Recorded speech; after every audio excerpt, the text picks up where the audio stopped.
Hey, what's up guys? Today I'll show you a supernatural horror film, Night of the Demons. Spoiler ahead, watch out and take care. Since 1925, demons have been haunting a luxurious mansion. One night, after the seance she is hosting goes wrong, the mansion owner runs up the stairs to the balcony.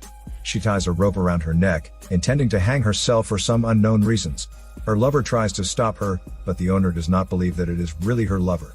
She jumps, and the force from the rope severs her head. Her head rolls down the stairs, and her lover's eyes turn a demonic shade of orange. Fast forward to the present day, Angela sends her friends an invite to a Halloween party in the mansion. On the night of the party, Lily draws whiskers on to complete her cat costume. She is shocked by her friend Maddie, who is suddenly in the mirror behind her. Lily then opens the door, and sees her friend Suzanne. She is disappointed, upon seeing her wearing a similar cat costume. Meanwhile, Jason and Dex smoke on a balcony while watching the kids trick or treat. They notice an older guy stealing candy from the kids. Jason shoots him with a paintball gun to stop him. Colin, a drug dealer, enters a bar. He heads upstairs and meets with the boss. He apologizes for not meeting the quota. The boss offers him a last chance. He tells Colin to double his money, or else he will kill him. That same evening, the girls enter the mansion and join the party. At the same time, Colin arrives at the party. The gatekeeper denies him entrance, but eventually lets him in after Colin hands her some money. Lily goes to the bar and bumps into Jason and Dex, who is also her ex. Jason leaves the two of them alone, and they start talking. Meanwhile, Maddie goes to the bathroom. Inside, she fixes up her hair and makeup. All of a sudden, a hand punches through the mirror and pulls her hair. Maddie breaks away and hurriedly leaves the bathroom. She meets Suzanne outside and tells her about the hand. She tries to convince Suzanne by showing her the mirror in the bathroom, but the hole has now mysteriously vanished. Maddie is convinced that this is one of Angela's party gimmicks. The lights suddenly go out. When they turn back on, Angela is seen standing by the stairs. She hypes up the crowd and encourages everyone to have fun. While at the bar, Maddie notices Colin dealing drugs and shakes her head in disapproval. Jason arrives and starts drinking with Maddie. Meanwhile, Angela confronts the gatekeeper and asks her if she let Colin inside. The gatekeeper lies to her and says that she has not. Angela walks away unconvinced. The party rages on, and the group has fun drinking and dancing. Suddenly, the lights turn off. The police arrive and shut down the party. Maddie and Jason run upstairs, while Colin hides the rest of his drugs inside a grate before leaving. The gatekeeper also hastily stuffs the money inside the cash box, and brings it with her on the way out. Angela looks for the gatekeeper, but is unaware that her money has already been stolen. Upstairs, Jason and Maddie meet up with Lily and Dex. They tell them that the cops have arrived, and that they have to leave. They exit the house together. After the guests leave, the cops write Angela a ticket. Despite legally renting out the mansion for a private party, the police write her a ticket, charging guests without a permit. After the police leave, the four of them enter the house, and notice Suzanne missing. Colin suddenly returns, and asks Angela to show him the basement. Suzanne also appears after having passed out. In the basement, Colin looks for his drugs. Angela tells him that the house is full of secret rooms, and even has a tunnel leading to a different house. Colin notices a door hidden behind some shelves. They remove the shelves, and kick the door open.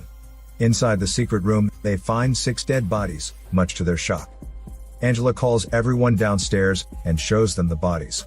They suggest calling the police, but there is no cell service inside the mansion. Angela guesses that the bodies belong to the people who disappeared from the mansion's owner's seance. Meanwhile, Colin finds his drugs and leaves. Maddie accuses Angela of having set the bodies up as another party gimmick, but Angela denies it. Right then, Angela finds a gold tooth on one of the skeletons, and tries to take it. However, the skeleton suddenly bites her hand. Colin returns once more, and tells them that the gates are locked. He leaves again to get the keys from Angela's bag. Everyone leaves the secret room except Angela, who is starting to feel sick. When she leaves afterward, the skeleton mysteriously moves on its own. Unable to open the gates outside, they head back inside for a drink. However, they find Angela looking sick and aloof inside. Suzanne surmises that black magic is present in the house. She details how the only survivor of the seance, the mansion owner's maid, was found in her room scribbling on the walls.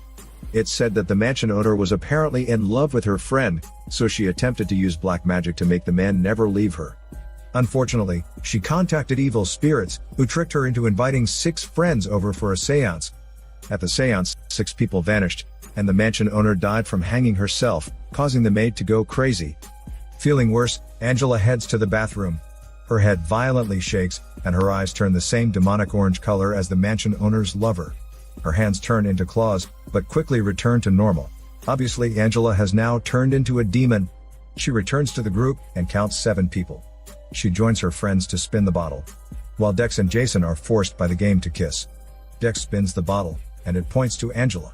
Angela suddenly sits on his lap and kisses him passionately. However, Lily stops them and drags Dex away to the bedroom upstairs. She apologizes for being jealous, but Dex starts feeling sick. Despite this, they end up fooling around on the bed. Angela gets more drinks for everyone.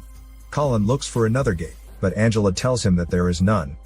Noticing that Angela is seducing Colin too, Maddie joins Colin in looking for the gate. After the two leave, Angela joins Suzanne and Jason on the couch. She starts seducing Jason, who gets uncomfortable. So Jason leaves and runs after Colin and Maddie.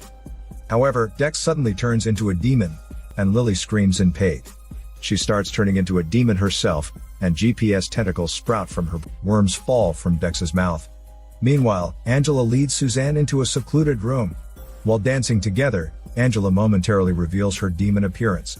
Suzanne thinks that she is still drunk, but Angela reassures her and kisses her. They start levitating, and Angela fully transforms into a demon. She rips off Suzanne's top and claws her breasts out.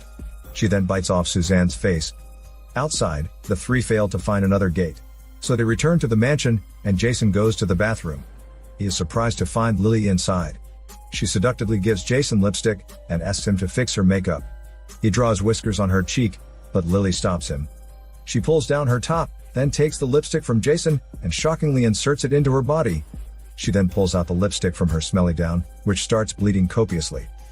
Jason returns and tells Colin and Maddie about Lily's weird behavior, but they don't believe his bullshit. They look for Lily together, but she is gone from the bathroom. While looking for Lily, a demonic and faceless Suzanne attacks them. Maddie hits her with a candlestick, and Jason stabs her with a fire poker. But Suzanne is unfazed by the attacks. They try to leave the house, but are blocked by Angela, who is guarding the door. While hiding, Colin tells them about the secret tunnel that Angela mentioned earlier. They enter the basement to look for the tunnel, while a shadow secretly follows them. They look for weapons inside the basement. Colin finds a shotgun, but Jason takes it from him since he has used a gun for paintball before. Suddenly, the basement door opens, and someone walks down the stairs. They hide inside the secret room. Jason blames Colin for having led them to a dead end, while Maddie notices that only 2 bodies are left in the room. Maddie interrupts their argument by pointing out the hatch to the tunnel below them. They enter the tunnel, and Jason sees some old rusty tools while walking. They find the tunnel caved in and turn back. However, GPS tentacles suddenly appear and pull Jason down, while pinning Colin and Maddie to the wall. 2 demons appear on the ceiling by the entrance. Jason grabs a nearby saw and cuts himself loose. Colin starts cutting at the tentacles, while Maddie frees herself. The demons approach them. Jason shoots one in the head, but it heals immediately. A demon attacks Jason, but Colin hits it with a rusty steel bar. Colin protects himself with the bar, which burns the demon's hand. Meanwhile, Maddie gets attacked from behind. Colin frees her, and they run away together. Jason picks up the saw and the shotgun while running. They climb back up into the secret room and shut the hatch behind them. Maddie barely manages to lock the hatch. Jason tells them that the demons are weak against rust. Suddenly, Lily appears and shoves Maddie. Tentacles sprout from her chest and choke Jason. Jason accidentally cuts his own leg with the saw while cutting the tentacle. Colin hits the demon, and they run out of the basement just as the hatch opens. They barricade themselves in a room upstairs. While Maddie treats Jason's leg, Colin notices writings on the wall behind a thin layer of plaster. They remove the plaster and find the walls covered with the maid's writings. They read the writings and discover that there is a spell protecting the room. They also find out that the demons want to curse the earth and were cast out of hell for rebelling against Satan. In exchange for their freedom, the demons need to possess 7 people on Halloween night. This is why their friends are getting possessed. They realize that this is what happened at the mansion owner's seance, and that the demons need to kiss or bite someone to possess them. Apparently, since the demons can only possess living bodies, the mansion owner hung herself to death to prevent the demons from escaping the house. Because the demons can only possess them on Halloween night, they decide to wait until the morning inside the room. While they sleep, the demons have an orgy. Maddie wakes up. The barricade suddenly slides open, and the door opens. She tries to call Jason and Colin, but they are fast asleep. Angela suddenly appears in front of the door. She transforms into her demon form, but quickly reverts. She taunts Maddie by promising to have sex with Colin, but Maddie is unfazed. Maddie slams the door shut, which wakes up the guys. Colin suddenly notices a light outside. While celebrating, Jason notices blood running down the walls. They panic, as the symbols on the wall are getting erased. The demons punch through the walls, as they try to wipe the blood away with jackets. Using charcoal, they try to draw the symbols back on the wall, while the demons try to disrupt them. The hands suddenly disappear, just as sunlight pours in from the windows. Maddie checks her watch, and confirms that it is the morning. They grab weapons, and head out. Downstairs, Colin notices something strange. He then throws a bottle through the door, and shatters the glass. All of a sudden, the sunlight disappears, and they realize that they have been tricked. The clocks in Maddie's watch rewind. They try to return to the safe room for shelter, but the demons are now blocking the stairs. A fight ensues. Angela jumps on Jason, while Colin beats Dex down. Maddie digs a rusty spring into Lily's face. Suzanne appears behind Colin, but he attacks her first. At the same time, Angela throws Jason up the stairs. She then bites him, and rips his guts out. Colin and Maddie run past them and return to the room. Jason starts turning into a demon. Upstairs, Colin notices a bathtub full of blood in the mirror. He calls Maddie over, and checks to see if anyone is hiding inside the tub, but no one is there. They walk away, but Dex suddenly emerges from the tub, and bites Colin. Colin manages to run back into the safe room, but is unsure about whether or not Dex bit him. Suddenly, the floor breaks, and he falls all the way down to the basement, and breaks his leg. Maddie climbs down by rope to rescue him, despite his calls not to. Maddie puts Colin's bones back in place. But he suddenly starts turning into a demon. He attacks Maddie, but Maddie grabs some rusty nails, and drives Colin back. She returns to the room upstairs. She grabs the rope, and loads the shotgun shells with rusted nails to make them more effective. Maddie leaves the room, and the demons all go to her. Angela appears, but Maddie shoots her with the nails. Dex and Suzanne attack her, but she quickly shoots them. Maddie also shoots Jason and Colin. Lily appears and grabs Maddie with her tentacles. But Maddie uses steel wire wrapped around her hands to break free. She then shoots Lily. Maddie quickly checks her watch and reloads. She tries to shoot them, but the shotgun jams. She's then surrounded by all the demons. Unable to fight back, she enters the master's bedroom, and stands by the balcony. Remembering that the mansion owner killed herself to avoid being possessed, she wraps the rope around her neck, before she jumps to deny the demons their freedom. Maddie's body swings from the balcony as daylight breaks, burning the demons alive. Their spirits disintegrate, and travel back to the secret room in the basement. There they turn back into skeletons, lying and waiting for their next victims, and the chance to escape from the mansion. All of a sudden, Maddie opens her eyes. She calmly removes the rope around her neck. It is revealed that she tricked the demons by tying another knot around her waist, therefore saving her life. She lands in front of the house, and walks out of the mansion ground. On her way out, she is greeted by guys, who have come to collect the sound equipment from the house. She then walks out, and shuts the gate behind her. This is Daniel CC Movie Channel. Stay safe and enjoy your day.